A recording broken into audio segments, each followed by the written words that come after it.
Hello everyone, and welcome to the channel. What we try to do with this channel is to help beginning music producers with short and simple solutions. For this video, we will show you how to record your own voice in Studio One. When you open Studio One, you click on the plus sign on the top left of the pop-up window. Another pop-up window will appear, containing several templates. The top one is the record and mix template, which we will be using. We start by entering the name of the recording we want to make.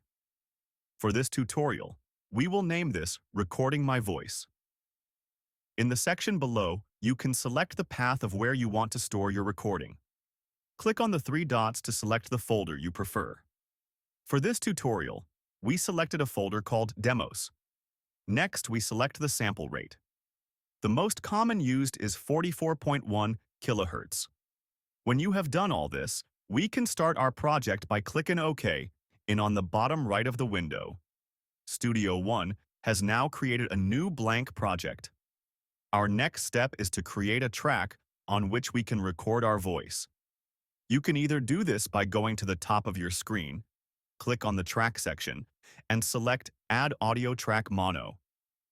Another way to create a new track is by right-clicking in the gray area on the left side of Studio One. Here you can find the same option, Add Audio Track Mono.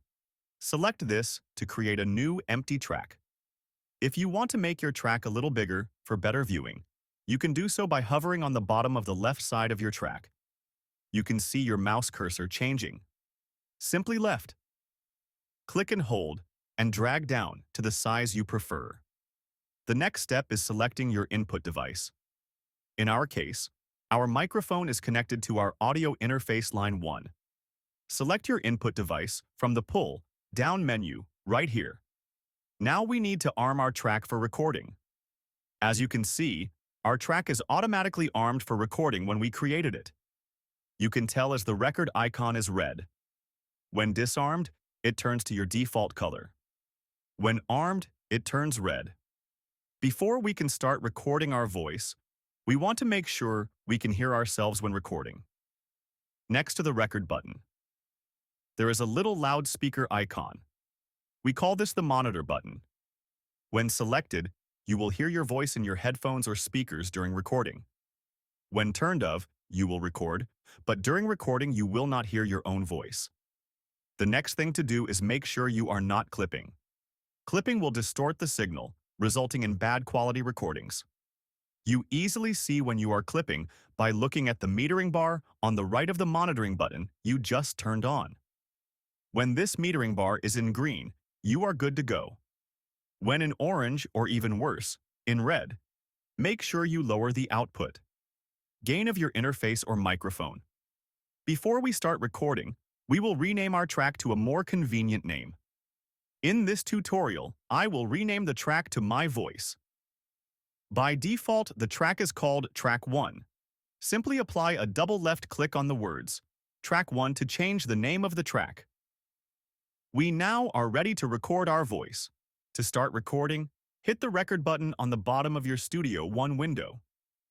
By hovering over the buttons, their names and functions will appear. Hit the record button to start recording. When done, simply hit the stop button on the bottom of your screen. Once you have finalized your recording, save your file by going to the top of the screen, press File, and press the Save button. Project is now saved. The next step is to create an audio file of your recording. To make sure we are creating an audio file of the correct duration, we will first set a start and end marker. Everything between these two markers will be exported to an audio file. Just above the section where you see the record and monitoring buttons, there is another section in gray. Here, we will select the Global Track Visibility option. When left-clicking on it, you will see a new menu pop up. Here you can select Marker. A start and end marker have now appeared. If you do not see the end marker, scroll to the right in your project. It should be there somewhere. Place the end marker at the end of the recording you made. Everything between the start and end marker will be exported to your audio file. Now, let's export your recording. Go to Song on the top of your screen and select Export Mixdown. A new window will appear. Here, we first set the location on our computer to where we want to save our file. By default, Studio One creates a folder into the project folder you created at the beginning. Studio One will name this folder Mixdowns. In our case, we will leave it to the default. Now we set our file name. For the sake of this tutorial, we will call the file My Voice. Lastly, we select the export range. As we have set the start and end markers earlier, this will be our choice. Check the box before the export range between song, start, and end marker. Next, we decide the type of file we need. Most commonly are the MP3 and WAV options. MP3 is a more compressed option, where WAV is a higher quality option, also resulting in bigger file sizes. In our case, we select WAV file. Once selected, click OK on the bottom right of the window to export your file. When finished, you can close the window and you will find the audio file in the folder you selected earlier on. Hopefully, this short video was helpful to you. If you liked it, please subscribe to our channel and give this video a like. If you have questions about Studio One, please leave a comment. We are looking for topics to turn into short, educational videos like this one. Thank you for watching and have fun making music. Cheers!